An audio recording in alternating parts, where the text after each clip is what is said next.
అమ్మకి ఎలా తెలుసు కొడుకు తన తల్లిని నలుగురిలో కోపంతో తిట్టి అరచి నా ఇంట్లో నుండి వెళ్ళిపో, ఎక్కడికి వెళ్ళిపోతావో వెళ్ళు అని తిట్టాడు కోపంతో. అమ్మ ఇంట్లో నుండి వెళ్ళిపోయింది.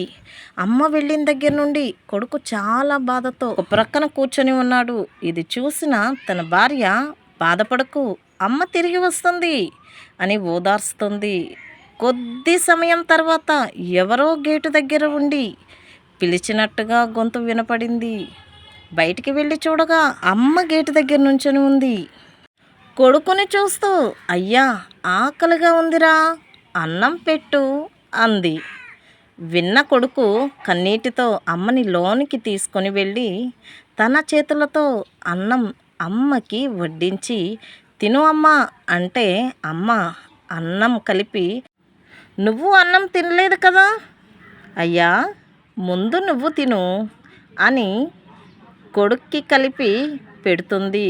కోపంతో బయటికి వెళ్ళిపోయిన అమ్మకి కొడుకు ఆకలితో ఉన్నాడని ఎలా తెలిసింది? కొడుకు నలుగురిలో నన్ను తిట్టాడు, అవమానించాడు అని ఏమీ ఆ తల్లికి గుర్తుకు రాలేదు. కొడుకు ఆకలి మాత్రమే గుర్తుకు వచ్చింది. బహుశా ఇదేనేమో అనుకుంటా అమ్మ ప్రేమంటే.